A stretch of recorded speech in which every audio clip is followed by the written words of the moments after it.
Parliament సభ్యుడిగా ఏడాది ప్రయాణం పట్ల కేశినేని చిన్ని సంతృప్తి వ్యక్తం చేశారు. తనకు సహకరిస్తున్న కూటమి నేతలకు, అధికారులకు, నాయకులకు, ప్రజలకు కృతజ్ఞతలు తెలిపారు. CM Chandrababu, deputy CM Pawan Kalyan, మంత్రి లోకేష్, ఏపీ బీజేపీ చీఫ్ పురంధేశ్వర్కి కేశినేని ధన్యవాదాలు చెప్పారు. విజయవాడ అభివృద్ధిపై ప్రత్యేకంగా దృష్టి సారించినట్లు చిన్ని పేర్కొన్నారు.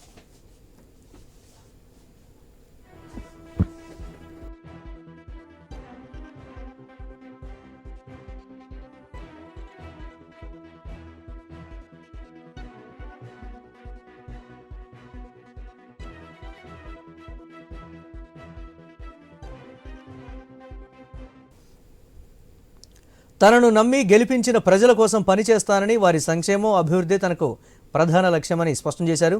ప్రజా జీవితంలో ఎదురయ్యే ఒడిదుడుకులను ఆనందంగా స్వీకరిస్తానని చెప్పారు. వచ్చే 4 ఏళ్లలో అభివృద్ధి ద్వారా తన పనితీరుతో ప్రజల నమ్మకాన్ని నిజం చేసి చూపిస్తానని ఎంపీ కేశినేని చిన్ని ఎమోషనల్గా వ్యాఖ్యానించారు.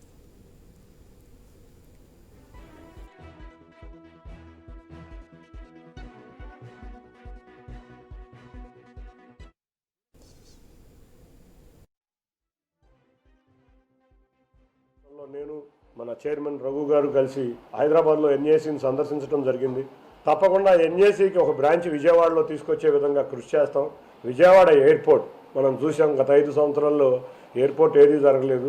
నిరంతరం కూడా ఎయిర్పోర్ట్లో ముఖ్యమంత్రి వర్యులు, కేంద్ర మంత్రి వర్యులు రామ్మోహన్ నాయుడు గారు అందరూ కూడా ఎయిర్పోర్టు డెవలప్ అవ్వాలి అమరావతి అని కోరుకుని సమీక్ష సమావేశాలు జరిపారు. డిఫెన్స్ క్లస్టర్ చంద్రబాబు నాయుడు గారి ఆధ్వర్యంలో 2000 ఎకరాల్లో డిఫెన్స్ క్లస్టర్ రాబోతుంది. దీనికి మొదటి నుంచి డిఫెన్స్ కమిటీలో నేను ఉండటం వల్ల నేను ఏ పరిశ్రమలు ఉన్నాయో బ్రహ్మోస్ని కానీ, బీడీఎల్ని కానీ ఆంధ్రాకి రావాలని, ఆంధ్రప్రదేశ్ రాష్ట్రానికి అనంతపూర్లో, రాయలసీమ ప్రాంతంలో